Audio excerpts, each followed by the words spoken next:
295 ये 295 आम आदमी के समझने के लिए क्या है? नबी की शान में गुस्ताखी करना वसल्लम की 295 सी, उसमें 2 A B C जैसे भी है, उसमें हम वो एक मजहबी बेहुरमती, मजहब की बेहुरमती, अल्लाह ताला की ज़ात व सिफ़ात किसी की कुरान पाक की बेहुरमती या नबी सल्लल्लाहु अलैहि वसल्लम की शान की अगर गुस्ताखी करना तो उसकी क्राइटेरियाज हैं कि 295 A B C लागू होती है। बंदा गिरफ्तार होता है, उसके घर से राइफल बरामद होती है 223 बोर की। इस्तगासा वाइल्ड लाइफ का इंस्पेक्टर वहाँ लेके जाता है, जो पेश नहीं करता, वो थाने जाता है, मलिक ज़मान साहब जाते हैं, वो उसको रात को वापस ले आते हैं। मलिक ज़मान साहब नहीं उसको लेकर आते, वो आपके पंजाब के एक मिनिस्टर हैं जिनकी सिफारिश अपनी शख्सी जमानत को उसको छोड़ा गया था। हमारे तक इतला थी, कुछ सूबाई वजीर हैं जिन्होंने उसको छुड़वाया। रजब भट्ट वल मोहम्मद अफजल भट्ट, मैं बड़ा शौक हुआ, मैंने कहा FIR में मोहम्मद अफजल भट्टी लिखा हुआ है, ये बरादरी चेंज करने की जरूरत क्या? मैं अल्हम्दुलिल्लाह हम तो ये समझते हैं कि जिसने अपनी जात बदल ली ना, उसने अपना वालिद बदल लिया, उसने अपना बाप बदल लिया। टिकटॉकर भी है, यूट्यूबर भी है, पतलू है, उसकी वाइफ ने मुझसे रब्ता किया इंग्लैंड में और लोगों ने मुझ पर बड़ी तनकीद की। मैंने उस बात की 1 महीने में तस्दीक की, जब मुझे ये साबित हो गया कि ये निकाह रजिस्टर्ड है, ये तलाक रजिस्टर्ड है, उसके बाद मैंने हक महर का दावा किया। पतलू की बात कह रहे हैं, उन्होंने कहा है कि मैं आपकी नासेबा वीडियोस आपके भाइयों को दिखा दूंगा अगर आपने सारी ऑडियो सारा कुछ का जो दावा करना है। वो तलाक मांग रही है कि खुला मांग रही है? तलाक तो देखें जी, शोहर का हक है, उसने दे दी हुई है, हक महर अदायगी का, वो उसके लिए उसने केस किया हुआ है कोर्ट में। कितना हक महर है? क्या सोले दे मिस्टर पतलू को क्यों किस सूरत में गिरफ्तार? हाँ जी, ये इंटरनेशनल मनी लॉन्ड्रिंग में गिरफ्तार हुआ है। ये सारे ये काम कर रहे हैं जनाब, इंटरनेशनल मनी लॉन्ड्रिंग करते हैं जनाब, जहाँ का पैसा वहाँ पे ट्रांसफर करते हैं। तो इसी चक्कर में अगर ये गिरफ्तार हुआ तो फिर ऐसे बंदों को सजा तो मिलनी चाहिए। तो जिस तरह का पीर उस तरह के पैरोकार, पीर गालियां देगा, पैरोकार भी गालियां देंगे। अगर पीर दुरूशरी पढ़ाएगा तो मुरीद भी दुरूशरी पढ़े। किसी से लड़ता नहीं हूँ, लेकिन मुझसे ये चैलेंज कर ले, ये मुझसे ज्यादा लोग नहीं इकट्ठे कर सकते। आप नाम लें किसको? मैं कहता हूँ जिसको भी आप चैलेंज कर, मैं कहता हूँ सभी को चैलेंज करता हूँ। मैं कहता हूँ सभी को चैलेंज कर, मैं किसी एक का नाम नहीं लूंगा, ये सभी मुझसे चैलेंज कर ले। वकील के पास जो कलम है ना, ये 50 बंदूकों से भारी है। किसी के पास 50 बंदूकें हैं ना, तो वकील का एक कलम उससे भारी है। मैं इस बात पर यकीन रखता हूँ। बिस्मिल्लाहिर्रहमानिर्रहीम, अस्सलाम वालेकुम। GNN स्टूडियोज पॉडकास्ट के साथ कामरान अरशद आपकी खिदमत में हाजिर है। पॉडकास्ट का सिलसिला शुरू किया जिसका मकसद आप लोगों को उन लोगों से मुतारिफ़ करवाना है जो ज़िंदगी में बहुत कुछ कर रहे हैं या बहुत कुछ करने का इरादा रखते हैं। हमारी खुशकिस्मती है कि आज ऐसे ही एक मेहमान को, वैसी ही एक शख्सियत को अपने इस पॉडकास्ट में मदऊ कर रखा है जो वाकई ज़िंदगी में बहुत कुछ कर रहे हैं और बहुत कुछ करना चाहते हैं। और वो क्या कर रहे हैं? हर वो काम जिससे आम आदमी की ज़िंदगी बदली जा सके, हर वो काम जिससे आम आदमी को ये बताया जा सके कि वो उसके साथ हैं, हर वो काम जिससे सोसाइटी के अंदर मनफी ख़यालात और मनफी असरात को ख़त्म किया जा सके। आज हमारे साथ मौजूद है एडवोकेट फ़हीम खोखर साहब। सर बहुत बहुत शुक्रिया GNN पॉडकास्ट में शिरकत के लिए। शुक्रिया, आपकी मोहब्बत का शुक्रिया। अच्छा, जितने मैंने अल्फाज अदा किए हैं ये कोई लफ्फाजी नहीं है या मैं कोई अखबार से देख कर नहीं हेडलाइन पढ़ रहा, ये वाकई आपकी पर्सनैलिटी का परसोना है सर। आपको जब मैंने सोशल मीडिया पर देखा और देखता हूँ, आपको फॉलो करता हूँ, बल्कि मैं आपका मदाह भी हूँ, मैं खुद आपका फ़ैन हूँ। तो सर ये बड़ा मुश्किल होता है किसी की दाद रसी करना उस वक्त जिस वक्त उसको मुश्किल में है और उसको दाद रसी की ज़रूरत है। कैसा लगता है सर आपको? देखें जी, आसानियों में तो सभी काम आ जाते हैं। अभी आप किसी दोस्त को कॉल कर रहे हैं, उससे कहीं रात मेरे घर बार भी क्यों हुई, 7:30 उत्थे होना है, तो 7:15 वो आपके घर के बाहर आ जाएगा। तो अगर आप उसको कहना कि यार मैं थाने काम पे आ गया, परेशानी है, मुश्किल है, तो यकीन करें 5 मिनट बाद वो अपना नंबर ऑफ कर लेगा। हमेशा इंसान की नस्ल का, उसके असल का उसी वक्त पता चलता है कि जो तो मुश्किल वक्त जो काम आवे। आसानियों में तो सभी साथ खड़े हो जाते हैं, मुश्किल वक्त में जो आपके साथ खड़ा होता है ना, तो तभी आपको पता चलता है कि यार ये को वाकई किसी बंदे का पुत्र है। तो अल्हम्दुलिल्लाह मेरी ये कोशिश होती है कि यार आसानियों में तो सभी दोस्त मिल जाते हैं, उस बंदे के साथ खड़े हों जो बेचारा मुश्किल में है, परेशानी में है। फ़हीम साहब ये सोच कैसे डेवलप हुई? देखें, सोशल मीडिया का एक नेगेटिव एस्पेक्ट है, एक पॉजिटिव एस्पेक्ट है, हर चीज़ का होता है। जैसे हम TV लगाते हैं, उसमें हमारे पास रिमोट कंट्रोल मौजूद है, हम अच्छा देखना चाहते हैं, कुछ भी देखना चाहते हैं, ये एक विल है। जी जी। और अल्लाह ताला ने भी इंसान को फ्री विल दे रखी है जिसका हिसाब आखिरत में होगा। तो फ़हीम साहब, आप चूँकि वकला बरादरी से आपका ताल्लुक़ है, कानूनी एक्सपर्ट हैं, उसके बाद जब हम इन चीज़ों को देखते हैं ना, हर जगह पर काली भेड़ें मौजूद होती हैं। ठीक है, एक लफ्ज़ डिक्शनरी में है वकला गर्दी, और आपको पता है कि वो क्या सूरत हाल रही। लेकिन जब मैं आपको देखता हूँ, फ़हीम खोखर को देखता हूँ सोशल मीडिया पे, आप बड़े पोलाइट हैं, आप इशू पे गुस्से में आते हैं, वो आपका एक एग्रेशन है और वो ठीक बात है। लेकिन आप वैसे मिलने जुलने में अखलाकी तौर पे, जब से मैं आपसे कनेक्शन में हूँ, मैंने आपको फ़ोन किया है तो आपने फ़ोन उठाया है, जी आपको मैसेज किया तो आपने रिप्लाई किया है, और पाकिस्तान में आपको लोग जानते हैं, मोहब्बत करते हैं। जी अल्हम्दुलिल्लाह। तो जब लोगों का रिवार्ड जो फाइनेंशियल क्राइटेरिया में नहीं होता, जो आमदनी के तौर पर नहीं होता, दुआ मिलती है, जी आपके जी सर पर प्यार किया जाता है, जी ऐसे ये ही। कितना बड़ा लम्हा होता है? देखें जी, ज़िंदगी एक बार मिलती है, इसे जी कर जाएं, लेकिन अपने लिए नहीं, दूसरों के लिए। ये बात आपने मुझे याद रखनी है। और मैंने ये बात एक रिक्शे के पीछे पढ़ी थी, एक खूबसूरत तहरीर थी। कभी कभी आपको छोटी चीज़ें, सस्ती चीज़ें एक बड़ा पैगाम दे जाती हैं। 50 करोड़ रुपए की गाड़ी के पीछे ऐसा पैगाम नहीं लिखा हो सकता जो 50,000 रुपये के रिक्शे के पीछे लिखा हुआ था कि ज़िंदगी जी कर जाएँ, अपने लिए नहीं, दूसरों के लिए। तो ऐसे पैगामात इंसान के दिमाग में अगर असर कर जाए ना, तो फिर इंसान की कोशिश होती है मैं काम करूँ। अल्हम्दुलिल्लाह मैं जब अदालत में आया था, वकला में आया था, तो लोग ये कहते थे, यार तू कौन से प्रोफेशन को अपना लिया तूने, ये कोई वकालत है यार, ये लोगों को ज़मीनों पे कब्ज़ा करते हैं, लोगों का माल खा जाते हैं। मैं सोचा कि यार ये लोगों के दिमाग में हमारा कैसा एक दिमाग पर हावी हो गया, वकील के जनाब वकील अच्छे नहीं होते। तो फिर अल्हम्दुलिल्लाह फिर मैंने ये सोचा कि यार अब मैंने लोगों के दिमाग पे ये बात महफूज करनी है कि यार वकील अच्छे होते हैं। फिर अल्हम्दुलिल्लाह फिर मैंने दिन ब दिन वकला के लिए काम किया, अपने इदारे के लिए काम किया। मैंने बताया कि यार वकील बुरे नहीं होते, वकील आपकी जगह पर लोगों को कब्ज़ा नहीं करते, वकील मज़लूम के साथ खड़े होते हैं, जालिम के ख़िलाफ़ खड़े होते हैं। मैंने ये बताया कि यार वकील लावारिस कैदियों के साथ खड़े होते हैं। जी। मैंने ये बताया कि यार जो बेचारे भूखे हैं, लावारिस हैं, जिनको खिलाने के लिए कुछ नहीं, वकील उन कैदियों को जाके जेलों में खाना खिलाते हैं। जिनको पहनने के लिए कुछ नहीं, वकील उनको जाके जेलों में कपड़े पहनाते हैं। मैंने लोगों को ये बताया कि यार वो लोग जो बेचारे ईद अपने घर वालों के साथ नहीं कर सकते, बेचारे लावारसी में जेल काट रहे हैं, मैंने बताया कि वकील उनकी जाके मदद करते हैं। जो कोई सियासी बंदा नहीं करता, कोई वज़ीर नहीं करता, कोई सफ़ीर नहीं करता, कोई पुलिस ऑफिसर नहीं करता, वो वकील कर सकता है अल्हम्दुलिल्लाह। और फिर मैंने करके दिखाया। फिर मैंने जनाब कई सैकड़ों लोगों को ईदों में घर भेजा, मैंने कई सैकड़ों लोगों को कपड़े लेकर दिए, मैंने कई सैकड़ों लावारिस लोगों की रिहाइयाँ कराई, और मैंने कई सैकड़ों लोगों को जाके जेलों में उनकी पसंद के खाने खिलाए। इस वजह से कि जब हमारा बाहर दिल करता है खाने को तो हम अपनी मर्ज़ी का खा लेते हैं। तो यार ये बेचारे लोग सारा दिन दाल खा के, शोरवे वाले आलू खा के गुजारा करते हैं, इतनी इतनी मोटी रोटी खाकर गुजारा करते हैं। तो यार इनका दिल नहीं करता ये बिरयानी खाएं, ये गोश्त खाएं, ये चनों वाले चावल खाएं, इनका जो दिल हो वो खाएं, ये हलीम खाएं। तो फिर मैंने जेल में जाकर जनाब जो कैदियों का दिल करता था मैंने वो खिलाया। मैंने जेल में जो लवारिस कैदी होता था, जिसकी मुलाकात को कोई नहीं आता था, मैं उसकी मुलाकात करता था। मैं जेलों में जाकर कैदियों से पूछता था कि यार तेरी सालगिरह कब है? वो कहता जी फलां डेट को मेरी सालगिरह है। तो मैं उसको बताया बगैर सालगिरह वाले दिन जनाब एक खूबसूरत सा केक बनाकर, खूबसूरत जनाब कपड़े लेकर, खूबसूरत से जूते लेकर उसकी सालगिरह वाले दिन पहुँचता था। तो बाकी सारे कैदियों को इकट्ठा करके उसका केक काटता था। तो ये अल्हम्दुलिल्लाह फिर मैंने वकला की तरफ से एक अच्छा पैगाम दिया है। ये सब कुछ आप अपनी जेब से कर रहे हैं। अल्हम्दुलिल्लाह जी मैं अपनी जेब से करता हूँ।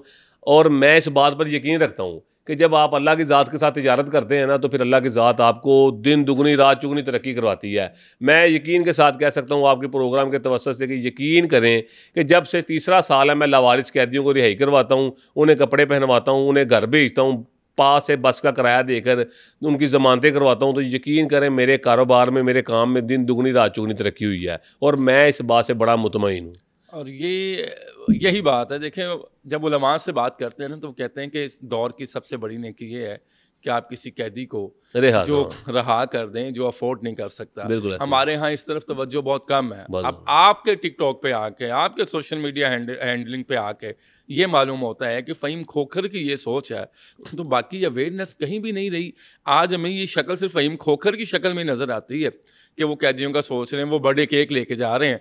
और देखें, मैंने तो ये सुना था कि गुनाह से नफरत करनी चाहिए, गुनाहगार से नहीं। गुनाह है। एक मुल्जिम या मुजरिम है, यकीनन उसने कुछ किया है, जी बिल्कुल। उसकी सज़ा उसको मिलनी है, मिलनी है। लेकिन वो एक इंसान भी है, उसको सर्दी भी लगती है, उसको गर्मी भी लगती है, उससे उसको दर्द भूख भी लगती है। उससे भूख भी लगती है। मैं भाईजान जेलों में जाके उन लावारिस कैदियों से मिलता हूँ जिनकी मुलाकात के लिए कई साल गुजर गए हैं, कोई भी मिलने नहीं आया। उनकी ख्वाहिश होती है कि ओए नदीम, ओए जवेद, ओए फुरकान, उनको आवाज़ आए कि ओए तुम्हारी मुलाकात आई है, लेकिन उनकी मुलाकात को कोई नहीं आता। मैं अल्हम्दुलिल्लाह उनकी जाके मुलाकात करता हूँ। मैं अचानक मिलता हूँ, वो पूछते हैं सानू कौन मिलन आ गया, साडा तो कोई वारस ही नहीं है। वो कहते हैं जी फलाना कोई वकील है, तुहानू मुलाकात करने आया है। और जब मुझे अचानक आके देखते हो कहते हैं मैं तो तुहानू जानता ही नहीं। मैं कहना मैं तो तुहानू जानना वाला यार, मैं तेरा पता लवाया सी, साल हो गया तेन मुलाकात करन कोई नहीं आया, तू लावारसी च जेल कट रहा है। तो यकीन करें उनकी आंखें आंसुओं से भर जाती हैं, और बिला किसी वजह की वो मुझे ज़ोर से जफ्फी डाल लेते हैं और कहते हैं कि वकील साहब तो सारा दिल राज़ी करता है।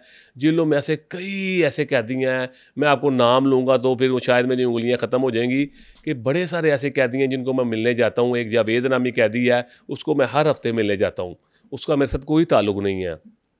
मैं एक दिन मुलाकात पर गया था तो वो बेचारा रो रहा था और मैंने उससे वजह पूछी कि मैं कहा जवेद ना दे रहा, उन्होंने कहा जी। मैंने कहा क्यों रो रहे हैं?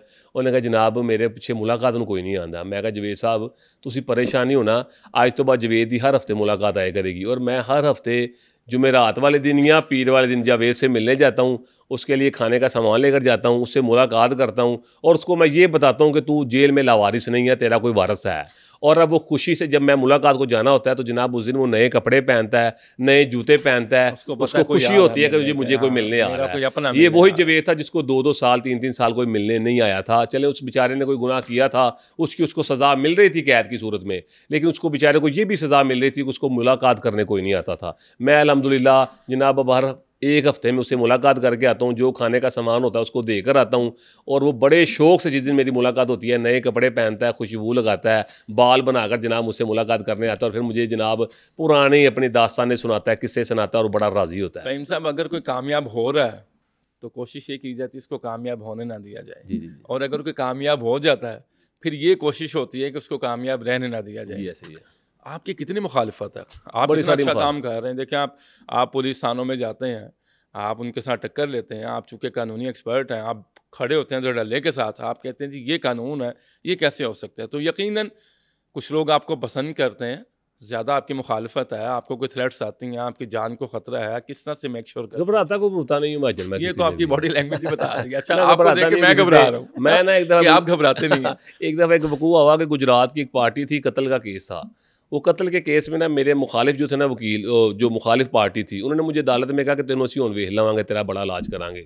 तो मैंने फिर बाहर निकल के एक वीडियो बनाई। मैं कहा यार इस रस्ते तो मैं जांदा जे, अगों जाके मार रोड तो मैं सज्जे होंदा जे, सज्जे होके जाके इशारा आंदा तो फिर मैं सज्जे होंदा जे। मैंने उनको पूरे अपने घर का एड्रैस बताया, पता बताया कि मैंने कहा कि यार ऐ ना समझन कि वकील बुज़दल सी, वकील कमज़ोर सी, वकील जनाब डर के भज गया। मैंने उनको पूरा एड्रैस बताया तो मैं उनको फिर कहा, मैं कहा यार जी तुसीं बंदे दे पुत्तर जे, मेरा राह ढकना जे। तो बात ये है कि तड़ियाँ लगाने वाले बड़े आते हैं सिर्फ सोशल मीडिया पर, मैसेजेस पर, लेकिन वो खुद नहीं आते। वो एक कहावत सी है बड़ी मशहूर सी, लेकिन मैं इन चीज़ों को कभी दिमाग पर सवार नहीं करता। एडवोकेट मैं साहब, ज़िंदगी से मोहब्बत आपको है या मौत का अल्हम्दुलिल्लाह खौफ नहीं है?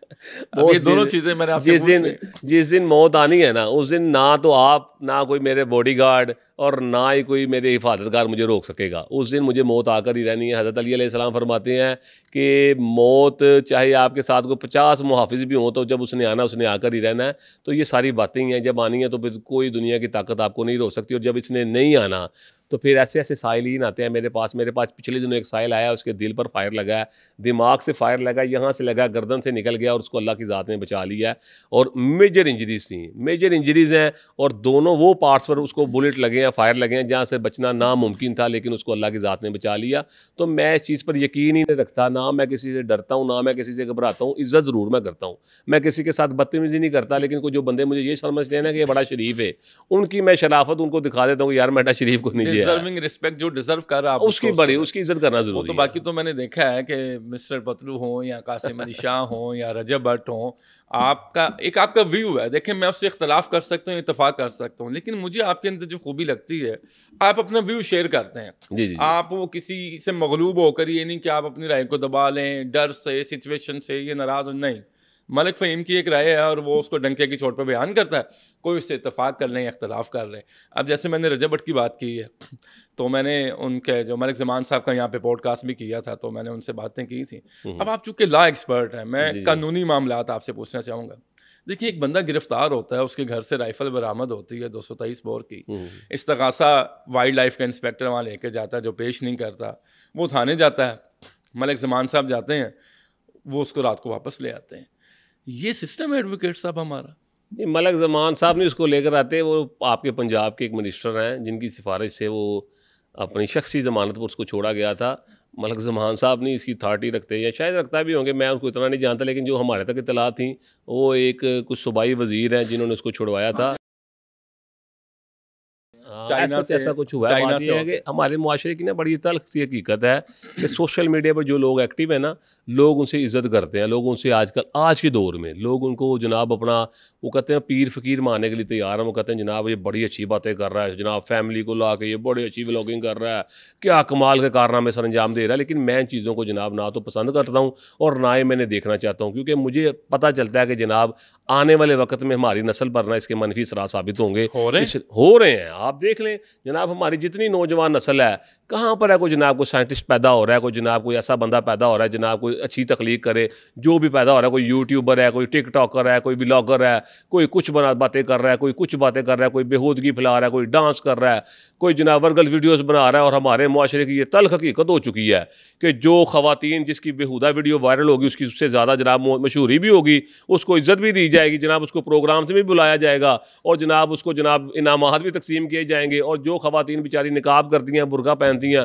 उनको ना तो किसी प्रोग्राम में बुलाया जाएगा, ना ही उनकी इज्जत होगी मुआशरे में, और उनको जनाब कुंद ज़ेन रखा जाएगा कि जनाब ये छोटी सोच की मालिक हैं इसलिए ये ऐसा करती हैं। तो ये हमारे मुआशरे की तल्ख हकीकत है ना कि जिस तरह का पीर उस तरह के पैरोकार। पीर गालियाँ देगा, पैरोकार भी गालियां देंगे। अगर पीर दुरूशरी पढ़ाएगा तो मुरीद भी दुरूशरी पढ़ेंगे। आप कह रहे हैं हमने रोल मॉडल ही गलत बनाए हुए। बात यही है भजन, मैं ये कहता हूँ, देखें मैं सोशल मीडिया पर एक्टिव हूँ ना, अल्हम्दुलिल्लाह मेरे भी 50 लाख के करीब फॉलोवर हैं, मुझे 50 लाख लोग फॉलो करते हैं। लेकिन अल्हम्दुलिल्लाह मैंने आज तक कभी किसी खातून के साथ वीडियो नहीं बनाई, ना मैं अपनी माँ को ना अपनी बहन को कभी वीडियोज़ में लेकर आया हूँ। मैं कहता हूँ यार मैं पॉजिटिव मैसेज दूँ, मैं लोगों को ये बताता हूँ कि यार अगर आपके घर पुलिस बगैर इजाज़त दाखिल हो जाती है तो आप किस तरह कानून की मदद ले सकते हैं। अगर आपकी कोई बहन को सामान जहेज वापस नहीं कर रहा तो आप कौन से कानून के तहत मदद ले सकते हैं। मैं ये बताता हूँ कि जनाब पुलिस आपको अगर नाके पर रोकती है तो आप पुलिस से किस तरीके से बात करें और किस पुलिस के पास ये अथॉरिटी है कि वो आपको जनाब नाके पर रोकर चेक कर सकता है। मैं लोगों को कानूनी अवेयरनेस देता हूँ, मैं लोगों को एक पॉजिटिव मैसेज देता हूँ, मैं लोगों को गंदगी नहीं फैलाता, मैं लोगों को ये नहीं दिखाता कि यार आज मेरे घर शादी हो रही जनाब मैं लाखों रुपया सुट रहा हूँ। मैं आपके प्रोग्राम के तवज्जुह से बताता हूँ, ये जितने टिकटॉकर हैं जितने यूट्यूबर हैं मुझसे चैलेंज कर लें, मैं किसी से लड़ता नहीं हूँ लेकिन मुझसे ये चैलेंज कर लें, ये मुझसे ज्यादा लोग नहीं इकट्ठे कर सकते। आप नाम लें किसको? मैं कहता हूँ जिसको भी आप चैलेंज कर, मैं कहता हूँ सभी को चैलेंज कर दें, मैं कहता हूँ सभी को चैलेंज कर दें, मैं किसी एक का नाम नहीं लूंगा, ये सभी मुझसे चैलेंज कर लें। ये ना तो मुझसे ज्यादा अथॉरिटी रखते हैं, बंदे रखते हैं, ना इनका मुझसे ज्यादा ताल्लुक है। मैं एक कॉल पर अल्हम्दुलिल्लाह मुझे जितने लोग हैं ना मैं इकट्ठे कर सकता हूँ, लेकिन मैं क्यों किसी का सहारा लूँ?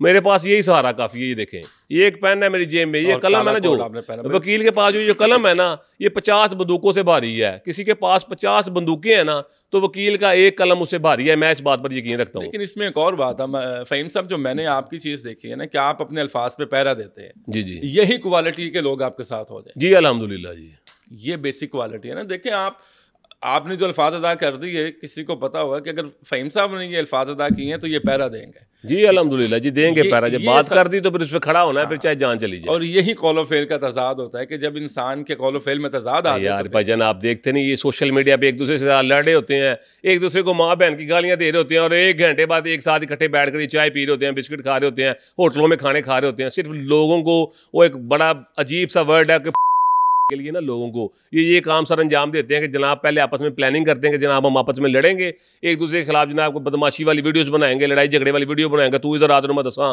तू इधर आ मैं तुम दसा। उसके बाद जनाब कोई ऐसा बंदा अंदर खुद ही डालते हैं कि जनाब तू साड़ी सुलह करवा। वो सुलह करवाता है जनाब, किसी होटल में बैठते हैं, वो आपका जैसा या किसी और को फैन को बुला लेते हैं, जनाब हम इकट्ठे हो रहे हैं, उस बेचारे ने होटल का बिल अदा करना पैंता जनाब, ये सुलह आपस में करके जनाब और मजीद वीडियोस वायरल कर लेते हैं। बात से लगता है कि सारी प्री प्लान्ड एक्टिविटीज, सारी प्री प्लान्ड एक्टिविटीज हैं भाईजान।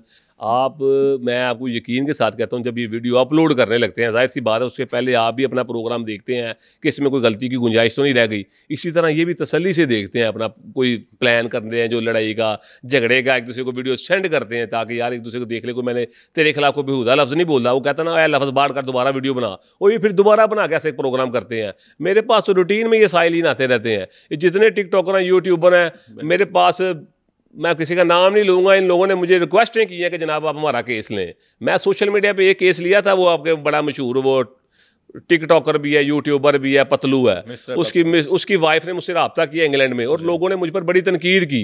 लेकिन मेरे अल्हम्दुलिल्लाह 50 लाख फॉलोवर थे, मैंने कोई गलत बात नहीं करनी थी। मुझे पता है यार मेरी इससे रोज़ी है, अगर मैं लोगों को गलत पैगाम दूंगा, झूठी खबर पहुंचाऊंगा तो लोग कहेंगे यार ये वकील झूठा है। मैंने उस बात की 1 महीने में तस्दीक की। मैंने जनाब यूनियन कौंसल से पूरे पाकिस्तान की ऑनलाइन चेक करवाया, मैंने नादरा से चेक करवाया। जब मुझे ये साबित हो गया कि ये निकाह रजिस्टर्ड है, ये तलाक रजिस्टर्ड है, तो उसके बाद मैंने हक महर का दावा किया। लेकिन उसके बावजूद भी लोगों ने जो पाकिस्तान से बाहर बैठकर मुझ पर बड़ी तनकीद की, मुझे बुरा भला कहा, लेकिन लोगों ने मुझे अच्छा भी कहा। मैंने लेकिन सच्चाई बताई। मैंने कहा यार ये जो लोग झूठ बोलते हैं ना सोशल मीडिया पर बैठ के कि जनाब मैं तो ऐसा नहीं हूँ, मैं वैसा नहीं हूँ, मेरा तो किसी के साथ ताल्लुक नहीं है, मैंने तो जनाब कभी किसी के साथ रेफरेंस नहीं, रिलेशन नहीं बनाया। मेरे पास बड़े बड़े लोगों के ऐसे हैं पर्दे, अगर मैं उठाऊंगा ना तो वो फिर उनकी चीखें निकल जाएंगी। नहीं, वो कह रहे हैं, मिस्टर पतलू की बात कह रहे हैं, उन्होंने कहा है कि मैं आपकी नासेबा वीडियोस आपके भाइयों को दिखा दूंगा अगर आपने सारी ऑडियो सारा कुछ कहा। तो ये अब ये जो उनकी मुबैना वाइफ है, जी, उन्होंने जो दावा करना है वो तलाक मांग रही है कि खुला मांग रही है? तलाक तो देखें जी शोहर का हक है, उसने दे दी हुई है, दे दी हुई है। हाँ जी, तलाक दे दी हुई है। वो 5 जनवरी की आई थिंक 2025 की तलाक रजिस्टर्ड भी हो चुकी है। लेकिन उसके बाद जो औरत का राइट होता है, उसका हक होता है, हक महर अदायगी का, वो उसके लिए उसने केस किया हुआ है कोर्ट में। कितना हक महर है वैसे? उसमें उसने 50 तोले जेवर लिखा हुआ था। इतना पैसा कमा बैठते हैं टिकटॉक से? सोशल मीडिया का दौर है, आपको पता है आजकल हम तो नहीं कमा सकते। हमारे बुजुर्गों का दौर था ना, तो तब कोई सुनियारा, कोई प्रॉपर्टी डीलर, कोई लकड़ के काम करने वाला, कोई तांबे का काम करने वाला अमीर होता था। ये जो नई जनरेशन आ गई है ना, इसमें वही लोग अमीर हैं जो सोशल मीडिया पे एक्टिव ज़्यादा हैं, जिनको जनाब बदतमीज़ी करनी आती है, जिनको गालियाँ देनी आती हैं, जिनको जनाब लड़कियों को डांस करवाना आता है। वो लोग जो मशहूर है ना, वो बड़े पैसे इसमें कमा रहे हैं। और ये रजब भट्ट यहाँ से पाकिस्तान से चला गया। वैसे एक कानूनी नुक्ता मैं आपसे पूछता हूँ, 295 सी जी ये 295 सी आम आदमी के समझने के लिए क्या है? नबी की शान में गुस्ताखी करना, आप सल्लल्लाहु अलैहि वसल्लम की 295 सी, उसमें 2 A B C जैसे भी है, उसमें वो एक मजहबी बेहुरमती, मजहब की बेहुरमती और अल्लाह ताला की ज़ात तौबा इस्तग़फ़ार, किसी की कुरान पाक की बेहुरमती या नबी सल्लल्लाहु अलैहि वसल्लम की शान में अगर गुस्ताखी करना तो उसके क्राइटेरियाज हैं कि 295 A B C लागू होती है। लेकिन बात यह है कि खुदा न ख्वास्ता हमारे मुंह में खाक के, हमारे मुंह से ऐसा अल्फाज भी निकले कि हम किसी अपने मज़हब के खिलाफ जनाब को खुदा न ख्वास्ता कोई ऐसी गुस्ताखी करें जिसका अल्लाह ताला माफ़ करे, हमें इस जहान में भी और अगले जहान में भी वो जो ना वो हिसाब देना पड़े। तो मैं तो इस टॉपिक पर भी नहीं बात करता। मुझे बड़े सारे लोगों ने कहा कि वकील साहब आपने ये रजब भट्ट के मुतल्लिक एक प्रोग्राम इंटरव्यू देना है। मैंने कहा यार मैं मजहबी बात नहीं करूँगा, क्योंकि मैं एक इंसान हूँ, खुदा न ख्वास्ता मेरी ज़ुबान से कोई ऐसे लफ्ज़ स्किप हो जाए जिसकी वजह से अल्लाह ताला ना माफ़ करे कि अल्लाह की ज़ात भी मुझसे नाराज़ हो और मुझे चाहने वाले भी लोग मुझसे और मेरे मुसलमान भाई भी मुझसे नाराज़ हो, तो मैं ऐसे टॉपिक पर बात भी नहीं करता। लेकिन उस बंदे पे मैं हैरान हूँ कि बात करना तो बड़ी दूर की बात, उसने वो एक परफ्यूम भी वो जारी कर दिया था जिसमें उसने जनाब वो लिखवाया था जनाब 295। फिर जनाब उसने एक यूट्यूब के जनाब प्रोग्राम में कहा जनाब वो सिद्धू मूसे वाला जनाब जो है उस पर जनाब फलाना लागू हुई है, तो मुझ पर होगी तो कौन सी बात है। तो अल्लाह माफ़ करे। डॉन लुक भाजन है ना डॉन गिरी पता कितनी देर से निकल जाती जी, 24 घंटे ये हवालात में निकाल लें, 24 घंटे। और जेल में जब ये नए मुलाजिम जाते हैं ना, तो नए मुलाजिम में जो खड्डा होता है उसको कहते हैं जेल की जुबान में खड्डा, उसमें ऐसे टोए बने होते हैं। उसमें जाके जब पहले दिन बंदा सोता है ना जाके, तो उसकी जान निकल जाती है। जो जनाब AC में सोने वाला है या गद्दे पर सोने वाला है या खूबसूरत बिस्तर पर सोने वाला बंदा है ना, उसकी जान 24 घंटों में निकल जाती है। उसको पता चल जाता है जेल की ज़िंदगी क्या है, थाने की ज़िंदगी क्या है। जब गंदा से गंदा जनाब वहाँ पर कोई बुरे से बुरे हालात, गंदे से गंदे जनाब सूरत हाल है, बुरे कपड़े, बुरे बिस्तर और बुरे वॉशरूम, बदबूदार वॉशरूम, वहाँ पर जब जाके एक दिन इन्हें रहना पड़ता है ना, तो इनकी सारी वो संजय दत्त वाली एक्टिंग, वो जनाब वो सलमान खान वाली एक्टिंग, वो सारी जो है ना वो बढ़ जाती है। आप कहने वो सारी बढ़ जाती है। लेकिन बढ़ जाती जिस तरह वो प्रोग्राम नहीं बढ़ा, इस तरह बढ़ जाती है। लेकिन फ़हीम साहब वो जेल जा नहीं सकते। हमारा कानून इनको प्रोटेक्ट करता है। कैसे? देखे ना, उनके रेफरेंस है, मैंने आपको मिसाल दी, उसको रेड की है, इस्तगासे की बजाय वो वापस एक दिन में वापस आ जाए। आप मुझे बताएं, आप लॉ एक्सपर्ट हैं, मैं कानूनी मामला पूछ रहा हूँ। जी। मुझे बाइक कोई रोकता है, मेरा ट्रैफिक पुलिस वाला, जी, और वो मुझे कहता है बाइक के कागजात दे दें। जी। मेरे पास नहीं है, वो मेरी बाइक बंद कर देता भाई। मुझे क्यों नहीं छोड़ रहे? आपका ताल्लुक नहीं है, आप एक शरीफ शहरी हैं, आपका बदमाशों से ताल्लुक़ नहीं है, आपके पास कोई बड़ी सिफारिश नहीं है, आपका मिनिस्टर कोई अपना नहीं है, आपका कोई सरकारी अफसर अपना नहीं है, आप एक शरीफ शहरी हैं, आप मोटरसाइकिल पर हैं, तो आपको किसने छोड़ना है? आपको तो बंद करेंगे। मैं अब फ़हीम खोखर को फ़ोन करूँ? फ़हीम खोखर तो दादरसी करता ना लोगों की, वो तो कहता है कि भाई पुलिस, देखिए मैं एक अकेला बंदा हूँ, तो 25-30 करोड़ आवाम की अकेला बंदा किस तरह से दादरसी कर सकता है? जहाँ तक आवाज़ पहुँचती है हम पहुँचाते हैं।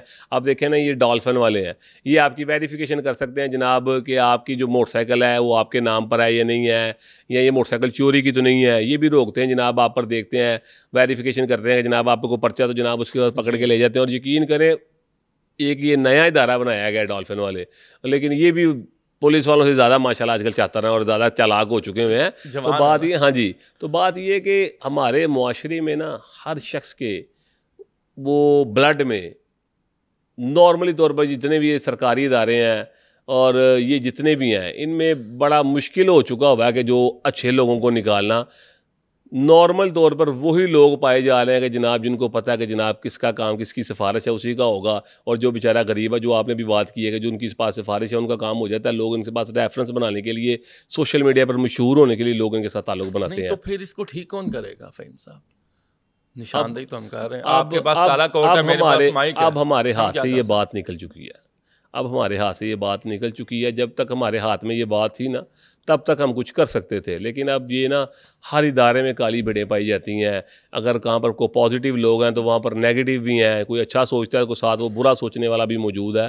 तो इसलिए अगर अब आप ये कहें ना कि ये लोग जो इस तरह की बेहूदगी फैलाकर इनको कोई सज़ा मिलेगी, तो ये आपकी सोच अब गलत है। अब ये अगर बेहूदगी फैलाएंगे तो इनका रेफरेंस भी अच्छा बनेगा, लोग इनके साथ ताल्लुकात भी बनाएंगे, लोग इनके साथ वीडियोज़ भी बनाएंगे, लोग इनके साथ तस्वीर भी बनाएंगे, और लोग इनके साथ तस्वीर बनाकर शौक़ से अपने मोबाइल के व्हाट्सएप पर, फेसबुक पे, डीपी पर भी लगाएंगे कि यार ये बड़े अच्छे और कारआमद लोग हैं जनाब, इनकी तो बड़ी इज़्ज़त है मुआशरे में।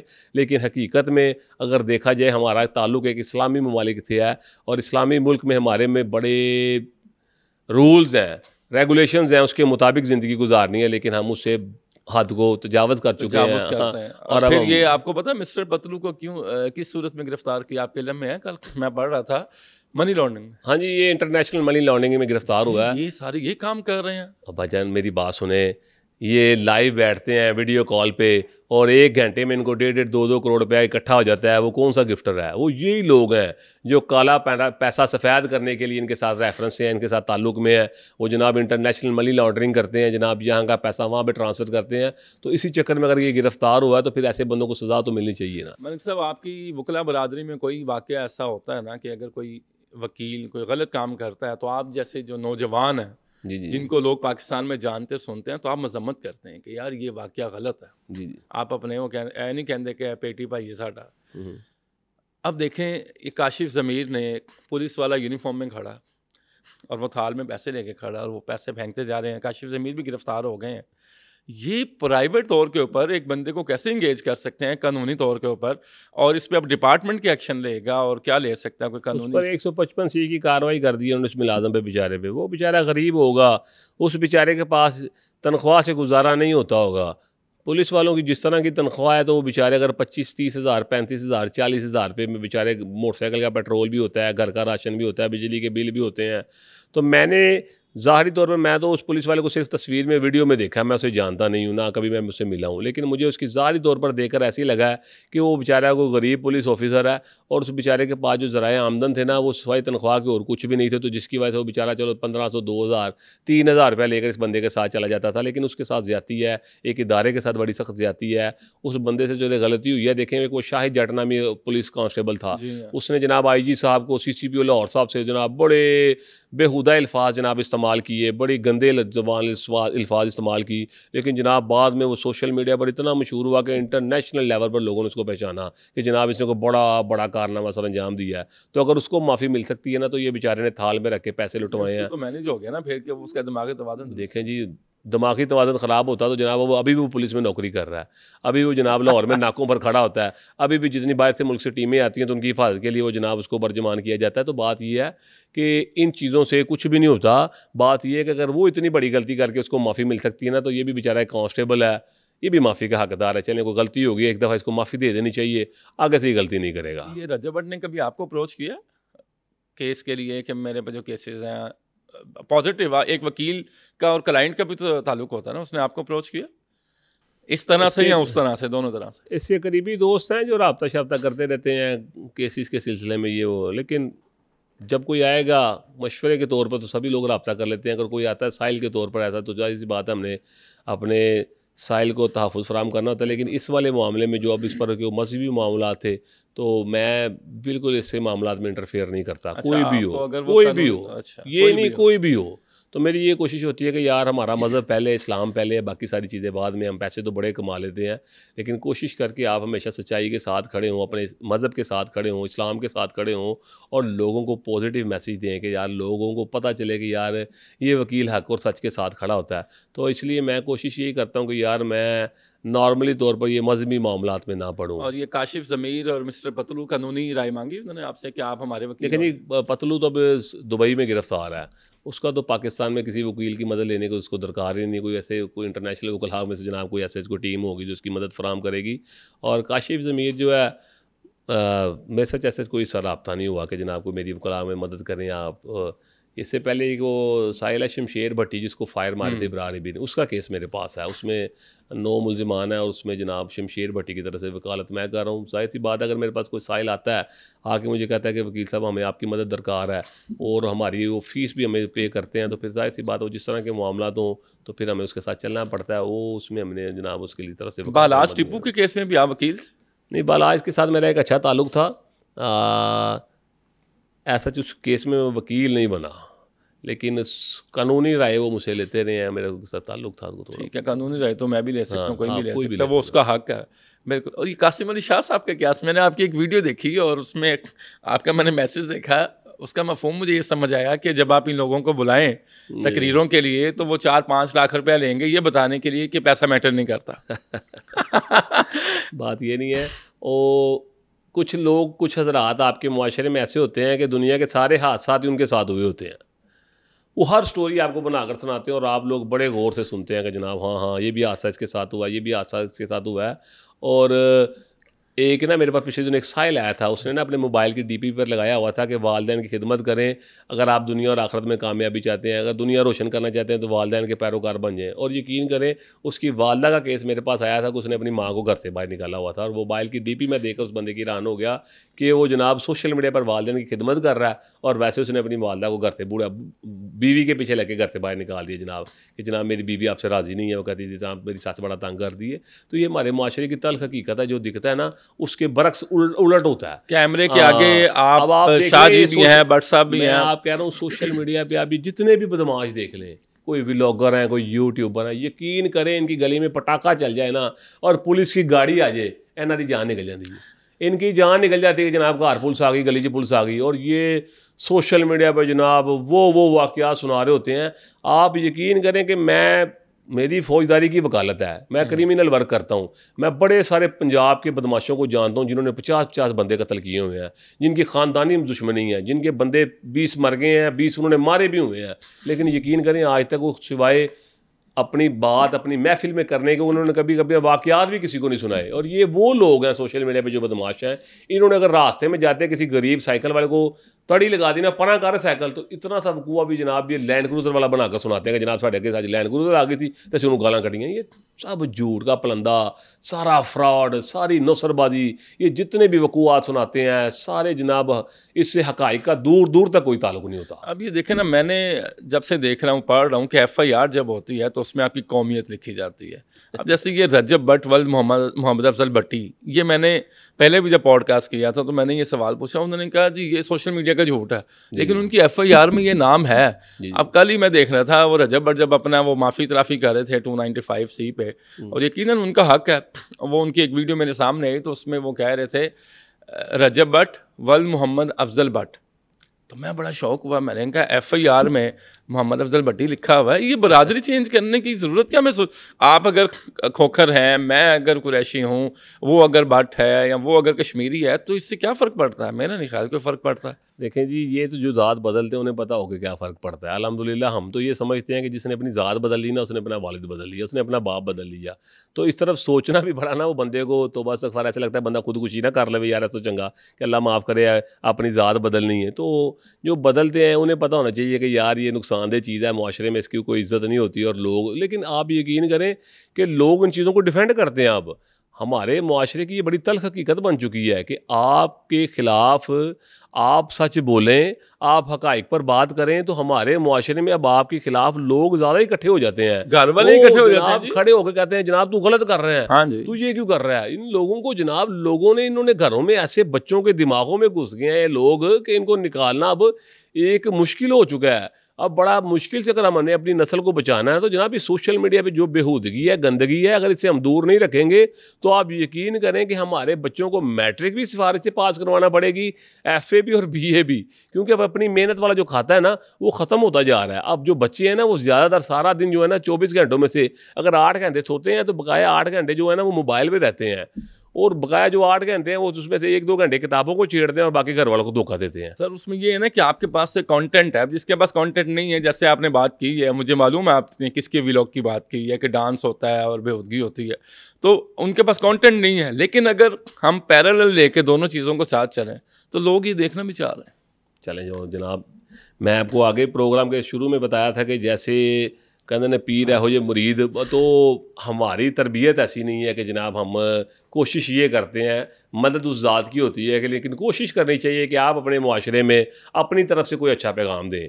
देखें जी, मैं अपने कंटेंट्स में अच्छे पैगाम देता हूँ, मैं लोगों को बताता हूँ कि यार जिलों में लावारिस कैदी मौजूद हैं, इनकी मदद करें यार। मैं लोगों को ये बताता हूँ कि यार अगर किसी बूढ़े माँ बाप ने बड़ी मुश्किल से सामान जहेज इकट्ठा किया है ना, तो यार तुम्हारी मेहरबानी होती तीनों तलाक ना देना यार। मैं ये कहता हूँ कि यार ख़ानदान में अगर आपका कोई आपस में रिश्तेदारी है ना, आप बहन भाई हैं, अगर आप एक ही पेट के पैदा हुए हैं तो अपने पेट की खातिर एक दूसरे को कत्ल ना करें यार, बराए मेहरबानी। मैं लोगों को अच्छे पैगाम देता हूँ, मैं कहता हूँ यार प्यार मोहब्बत से रहें यार। अगर आप 2 सगे भाई हैं तो बराए मेहरबानी यार, अगर आपके हिस्से में कोई 10 मरले जगह आती है ना तो आप 5 मरले अपने भाई का हक उसको दें। अगर बहन के हिस्से में 2 मरले आती है तो बहन का हक उसको दें यार, अपनी कब्रबारी ना करें। मैं तो लोगों को पॉजिटिव मैसेज देता हूँ। फ़हीम साहब, हमारी अदालतों में खुला और तलाक के केसेस की रेशो बहुत ज़्यादा बढ़ती जा रही है। इसकी बहुत सारी वजूहत हैं, जिसमें एक मैं आपकी बात से इत्तेफाक करता हूँ, सोशल मीडिया भी है। तलाकों की रेशो जिस वजह से बढ़ती जा रही है, सवाल ये बिल्कुल कानूनी है, किसी को कोई टारगेट नहीं मैं कह रहा, आपकी राय मांग रहा हूँ। आप नहीं समझते कि एक सिंपल केस है सिविल का, वो तलाक का या खुला का, उसको साबित करते हुए 4-4 साल गुजर जाते हैं। ये हमारा कानूनी सुकम नहीं है। या एक मुल्जिम पकड़ा गया, उसको साबित करते 5 साल लग जाते हैं। ये मजाक नहीं है। देखें जी, अदालतें हमारी थोड़ी सी स्लो ज़रूर हैं, लेकिन उसमें कभी कभार ऐसे भी होता है कि कभी कभी साइल की देरी, कभी वकील की देरी और कभी कभी अदालत की देरी, ये मुश्तरका जब आप इकट्ठी देरियां करते हैं ना तो फिर एक बड़ी देरी बन जाती है। लेकिन अगर आप इसको कहें ना, आजकल अदालतों के फैसले कुछ तेज़ी से होना शुरू हो गए हैं। और जो आपने पहला सवाल किया है कि हमारी अदालतों में तलाक की रेशो, आजकल हमारी अदालतों में सबसे ज़्यादा होती तलाक़ें हैं।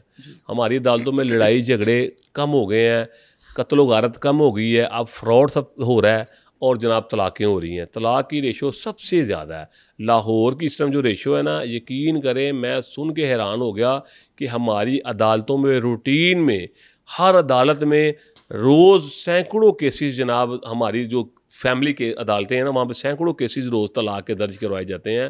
और वजह ना जब पूछी जाती है तो वो एक ही होती है, जनाब मेरा बंदा मुझ पर तशद्दुद करता है, कमाता कुछ नहीं है, मेरे बच्चों का ख्याल नहीं रखता। 90% लोग, ख़वातीन यही शिकायत करती हैं। तो मैं बड़ा हैरान होता हूँ कि यार ख़वातीन अपने मर्दों को सिर्फ़ रिज़्क जो औरत की किस्मत का होता है उस वजह से छोड़ रही हैं। अगर मर्द बेचारा सारा दिन मेहनत मजदूरी करता है और उस बेचारे को रोज़गार नहीं मिलता उस दिन, और वो उस दिन आटा चीनी या राशन के पैसे घर कमा कर नहीं लेकर जाता, तो जो 29 दिन की उस बेचारे की मेहनत होती है ना, वो औरत एक साइड पर फेंक कर जनाब अदालत चली जाती है और वो कहती है जी कल का दिन मेरे बच्चों को दूध नहीं मिला, और वो तलाक हो जाती है। यकीन करें इसमें सिर्फ और सिर्फ वजह क्या है? बर्दाश्त है। और दूसरी वजह ये है कि ये जो मोबाइल है ना, इसने सोशल मीडिया पर लोगों के रवाबत इतने आसान कर दिए हैं कि अब किसी खातून के साथ किसी मर्द ने रब्ता करना है या किसी मर्द ने किसी खातून के साथ रब्ता करना है तो वो सिर्फ सेकंड्स की बात है। मेरे पास एक साइला आई हैं, मैं बताऊंगा नहीं, यकीन करें मैं बड़ा ही हैरान हुआ कि उस खातून का शोहर कनाडा होता था, उसने जनाब अपने मोहल्ले में किसी शख्स के साथ दोस्ती कर ली। वो शख्स बेचारा जो कनाडा था, उसका शोहर था, जो उसके 3 बच्चे थे और वो महाना उसको 3 लाख रुपया बेचता था। जिस मोहल्ले में उस लड़के से दोस्ती की, उसके साथ उसके मरासम बन गए, उस खातून ने उस लड़के के इश्क में अपने शोहर से 3 बच्चों को छोड़कर तलाक ले लिया, अदालत में जाके खुला ले लिया। आप यकीन करें उस मर्द ने उसका सारा माल खा लिया। जब उसको पता चला कि अब ये औरत कंगली हो गई है, अब इसके पास कुछ नहीं है, तो उस औरत मर्द ने उसको औरत को छोड़ दिया। वो उसकी तस्वीर और वीडियोस पर उसको ब्लैकमेल भी करना शुरू कर दिया। वो खातून मेरे पास आई है रिसेंटली 3-4 दिन पहले, और वो आंसुओं से रो रही थी और कह रही थी, वकील साहब मैं कभी सोचती हूँ कि वो वक्त मेरे पास वापस आ जाए कि मेरा पहला शोहर मेरी इज्जत भी करता था, मेरे बच्चों का ख्याल भी रखता था, मेरी तमाम ज़रूरियात भी पूरी करता था, लेकिन मैंने उसकी कदर नहीं की। हमारे माशरे की ये तल्ख हकीकत बन चुकी है कि हम अच्छे से अच्छा तलाश करने जाते हैं, और जो अच्छा होता है ना, जब हम उसको अच्छा समझ के अपनाते हैं तो फिर जनाब वो इतना बुरा निकलता है कि जो हमारा जो अच्छा हमने छोड़ा होता है, फिर हम सारी ज़िंदगी उसको सोच के याद करके पछताते हैं। इसमें 2 मिसालें मेरे सामने आ गई इसी सोसाइटी की, जी। और वो नॉन बंदे डॉक्टर आमिर लियाकत हुसैन को, चूंकि एक फैमिली उसका मामला हुआ ना, तो उनको रोते देखा गया, यहाँ तक कि उनकी डेथ हो गई। दूसरी तरफ आयशा आहद की बात कर लें, वो भी एक ऐसा केस था, वो तो फिर पता ही नहीं चला कि क्या हुआ, और उसके अंदर पैचअप हो गया, सारा काम खत्म हो गया। लेकिन आम आदमी अदालत जाता है और उसके मामला। डॉक्टर आमिर लियाकत वो इंसान था कि जिसको लोग बड़ा पसंद करते थे, सैकड़ों हज़ारों नहीं लाखों करोड़ों लोग उसके फ़ैन थे, और देखें एक औरत के चक्कर में आकर उस बेचारे की ज़िंदगी तबाह हो गई और फिर उस दुनिया से ही चला गया। वो केस आपने पढ़ा? वो केस मैंने, हाँ जी, कुछ मालूमात थी, तो जनाब उसकी कुछ ऐसी वीडियोस वायरल हुई थी बेहुदा या सच, कुछ ऐसा मामला था, लेकिन वो मेरे पास अभी तक हक़ाइक़ कोई सच कुछ नहीं है, वो सिर्फ मालूमात ही जो मुझ तक पहुँची थी। लेकिन बात सिर्फ ये है कि उसका जो खुलासा था ना, वो ये बताया जाता था कि उसकी मौत की वजह एक औरत थी। उसकी मौत की वजह एक औरत थी, जिस औरत को उसने अपना कर अपनी इज़्ज़त बनाया था। तो मैं कहता हूँ कि मुआशरे में दुआ करनी चाहिए अल्लाह ताला से कि अल्लाह ताला ज़िंदगी में आपकी वो औरत आए जो आपको बादशाह बनाए, ना कि आपको अपना मुलाजिम या ग़ुलाम बनाए या आपकी ज़िंदगी तबाह कर दे। देखिए इतनी इमोशनल अटैचमेंट होती है इस रिश्ते की कि आमिर लियाकत हुसैन जैसा बंदा जो सियासी तौर पे, समाजी तौर पे एंकर, और आपको पता है कितनी उनके पास डिग्रीज थी, एक्सपर्टीज थी, और वो अपनी ज़िंदगी हार बैठे। और दूसरे केस की मैंने आपसे वैसी बात कर। एक आखिरी सवाल मैं पूछना चाहूँगा आपकी मौजूदगी का फ़ायदा उठाते हुए। फ़हीम साहब, मैंने देखा नहीं है, मैंने सुना है अपने वालिदैन से, बुज़ुर्गों से, कि जब पहले घरों में नाचाकी होती थी तो एक कमेटी सी होती थी लोगों की, उसको मुझे उसका नाम कानूनी नहीं आ रहा ज़हन में, वो फैसले करती थी और 90% घर बच जाते थे अदालत जाने से पहले। जैसे आपने कहा कि अब अदालत जाते हैं, खातून ने खुला की वो दायर कर दी, जज साहब पूछते हैं कि जी आप इनके साथ नहीं रहना चाहती हूँ, कहते हैं नहीं, फिर एक फॉर्मेलिटी के तौर पे रिकन्सिलिएशन की कोशिश की जाती है। जज साहब आपके इतना अगर अच्छे हों, कहते हैं आ जाएं चैम्बर में, दोनों मियाँ बीवी बैठ जाएं, क्योंकि बाहर तो 13-14 बंदे खड़े हैं खातून के साथ। वो चैम्बर में बैठते नहीं जी मैंने उसके साथ नहीं जाना, वो कहते हैं जी आप साइन करें, तनसीख निकाह खुला हो जाती है। तो ये तो आसानी पैदा कर देते हैं।